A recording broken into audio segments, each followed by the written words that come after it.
Case number 25-1709 and 25-1710, FY People v. Charlotte Pendergrass, People v. Jalen Pendergrass. Appearances. And good. Dominic. My apologies. Dominic DeGrazia, P69815 on behalf of the people. And good morning, Your Honor. For the record, Terry Johnson, P70773 on behalf of Ms. Charlotte Pendergrass, who is present and stands to my left. Good morning. May it please the court, Judge. My name is Adam Clements. My P number is 77233. I'm here on behalf of Mr. Pendergrass. Sir, state your name for the record, please. Yes, it's Stand up. Stand up. Good morning, everyone. All right, so date and time scheduled for arraignment. Do you wish to have the charges read? Mr. Johnson. Your Honor, for purposes of arraignment, we'll waive formal reading on behalf of Ms. Pendergrass, and would like to enter a plea of, ask court to enter a plea of not guilty. Very well. As to Ms. Pendergrass, the court will enter a plea of not guilty. As to Mr. Jalen Pendergrass. Your Honor, we waive the formal reading of the information and ask that you allow the defendant to stand and have a plea of not guilty entered on his behalf in this time. All right, court will enter a plea of not guilty. Pause right here. This is where everything becomes real. Both defendants just entered not guilty pleas, which means this case is officially headed for a legal war. Nothing has been proven yet, but the chess pieces are now on the board. From this moment forward, every word, every bond decision, and every piece of evidence will matter. Question for you. If you were on this jury, would you be able to stay neutral after hearing what's coming next? On behalf of Mr. Pendergrass, as to bond for Ms. Charlotte Pendergrass. Your Honor, while I understand that these charges are very serious, I'd like the court to take into consideration the mere fact that this matter... I'm sorry. Oh, Your Honor, I'm sorry, I'm normally used to the prosecutor being in the courtroom. Yeah. My apologies, Mr. DeGrazzi. Judge, I'd ask that there be no bond set for each defendant, or alternatively a very high cash bond. Regarding Ms. Charlotte Pendergrass, she does not have any criminal history. However, she is charged with second-degree murder. And I think more importantly for bond purposes, this is a case where the evidence, I believe, will be abundant that both defendants, but particularly Ms. Charlotte Pendergrass, engaged in a extended campaign to lie to the police, lie to law enforcement, to cover up her actions. She was originally charged with lying to a peace officer, which was later dismissed because an FBI agent is not a peace officer within Michigan. But the point is that Ms. Charlotte Pendergrass, I don't believe, can be trusted to follow the orders of the court. She has shown in the past her willingness to be deceptive, to be untrustworthy, and given the serious nature of these charges and the circumstances behind the actual crime itself, I'm asking that there be no bond for Ms. Charlotte Pendergrass, or alternatively a very high cash bond. Mr. Johnson, do you wish to respond? I do. Your Honor, I'm just rather shocked that the prosecutor can say that my client is not able to follow court orders. This court is aware Ms. Pendergrass was placed on a bond, a high bond, and Ms. Pendergrass followed all of those bond conditions. Not a single time was there any allegations that she violated or did anything that she should not have done. As a matter of fact, Your Honor, even after the case was dismissed, that was back in August, so about 3 months ago, she's done absolutely nothing. She has nothing to hide. The problem is she didn't cooperate with the police in a manner in which the police wanted her to cooperate. Whoa, this just escalated fast. The prosecutor isn't just asking for money, he's basically telling the judge, don't let her walk out at all. And here's the legal twist. Bond isn't about guilt. It's about risk. Risk of fleeing, risk of interfering with the case, risk to public safety. So when he talks about lying to police and covering things up, he's building a case that she can't be trusted outside a jail cell. Do you think alleged dishonesty should be enough to keep someone locked up before trial? To come forth and say no cash bond, or to say no bond or a very high cash bond, is ridiculous. She is not a flight risk. She's been here at every single court event.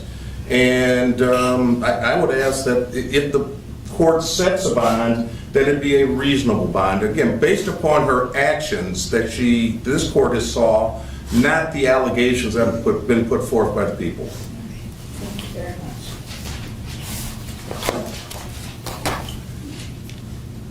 And Would the court like me to address Mr. Jalen Pendergrass? Judge? in just 1 second, I had just a couple of questions. Where does she work? She's a caregiver, Your Honor. To someone who lives in the home? No, Your Honor.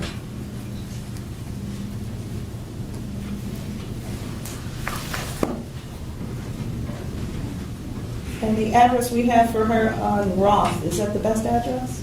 What street, Your Honor? Roth. No. Okay, so Mr. Johnson, if you can make sure we have an updated address too for her? I will take care of If that. that's not the correct address. The address that is correct, how long has she been there? Approximately a year, Your Honor.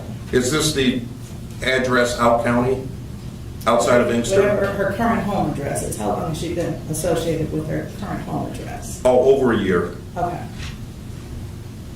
All right, court, in consideration of the charges, in consideration of public safety, and I am concerned about the charges that include tampering with evidence and/or allegations of not being cooperative with the police. The court is going to set the bond at $5 million cash. Ma'am, you are not to leave the state of Michigan without permission of the court. If you do make bond, you'll be on a GPS tether. You may not be in possession of any weapons, ammunition, drugs, or alcohol, and you can have a seat for the moment. Mr. DeGrazzi, as to Mr. Jalen Pendergrass. Well, obviously, Your Honor, the seriousness of the charges are severe. I would ask for no bond or a very high cash bond, but Mr. Pendergrass specifically, he again, like his mother, showed a willingness to lie to the police and to deceive police. But more than that, he is presently charged in Oakland County with making a false report of a felony. He was originally given a tether bond, which was reduced. And since that bond was reduced, it's my understanding that the defendant has recently been arrested under suspicion of operating while intoxicated. Now, it's my understanding he hasn't been charged with that crime, but he said at least has had police contact while he's been on bond in a pending case in Oakland County. So for those reasons, Your Honor, I again ask for no bond or... Stop the video right here, because this number is jaw-dropping. $5 million in cash. That's not just high bond. That's the court saying, we don't expect you to get out. Judges use numbers like this when they believe the charges are severe, the evidence is strong, and the risk is high. This is the courtroom's way of applying pressure without saying the word guilty. So let me ask you, is this about public safety, or is it punishment before trial? a very high cash bond. Mr. Clements? Yes, Judge, what I would say on behalf of Mr. Pendergrass is it's interesting and rich that the prosecutor brings up my client's Oakland County case. A case which I believe undeniably will be dismissed. The reason why my client's bond was decreased in that particular matter is because the case is in fact so weak. But nonetheless, Judge, I'm in a venue where litigation is underway. We have a motion to dismiss that's pending in that regard, and I think that we'll be successful.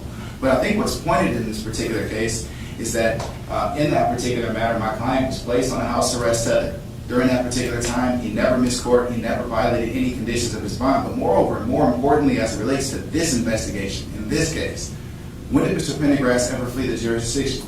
When did he ever run from law enforcement?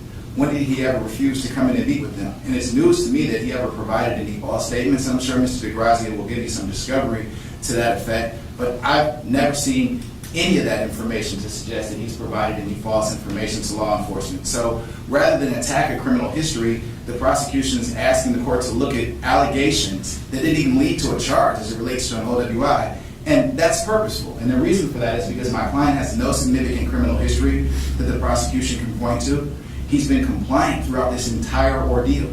So to somehow suggest that he would be a flight risk when he's never fled or done anything to that effect suggests that he's a flight risk simply because we've decided to charge him after 6 months. So what I'm asking the court to do in this particular matter is to consider the fact that if a defendant is compliant all the way through, retains counsel, and does everything that he's asked to do, at what point do we actually respect the fact that he's presumed innocent? I'm asking the court to set bond in this particular matter at $100,000 cash surety. My client can go on house arrest tether. He's not employable right now. We don't have any objection to him being on house arrest, and he's already demonstrated that he can comply. But more compelling than anything, judges, he's looking forward to having an opportunity to finally have his name cleared. We want the evidence to be brought forth just like everyone else does, because as of right now, only the prosecution has that evidence. We've never seen anything that suggests that he's broken the law in relationship to the death of London Thomas, or that he's obstructed justice in any way at all. So for those reasons, Judge, I'm asking for a fair and reasonable. Thank you. Very good. Okay, considering the factors that this court must consider in order to set bond or any type of pretrial release, given the nature of the charges, was Mr. Pendergrass working at or around the time of the incident? And if so, where and how long? Well, at the time, at what period of time? Back in April. Well, he wasn't allowed to work, Judge, once he was charged in Oakland. Okay. What was he doing before then? Where was he working? He was not working at all. Okay. Gotcha. All right. And so the court is going to remand Mr. Pendergrass, set no bond given the nature of the charges. And we need to set a probable cause conference date. Is everyone available to zoom in for a probable cause conference on the 22nd of October? What time would that be, Your Honor? 9 a.m. Yes, sure. I'm sorry, Judge, I didn't catch that date. October 22nd, 9 a.m. for PCC on Zoom. On behalf of Ms. Pendergrass, Your Honor, I'm available, or will make myself available. Mr. Cummings? I made it work. All right. Mr. Degrassi, you're good with that? That's fine, Judge. All right. And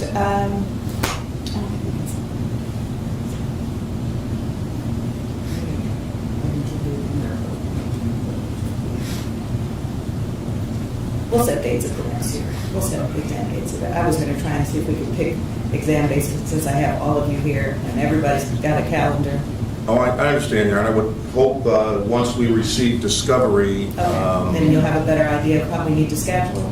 Yeah, hopefully I'll get it all this time. All right. All right. We'll see all parties back on the 22nd.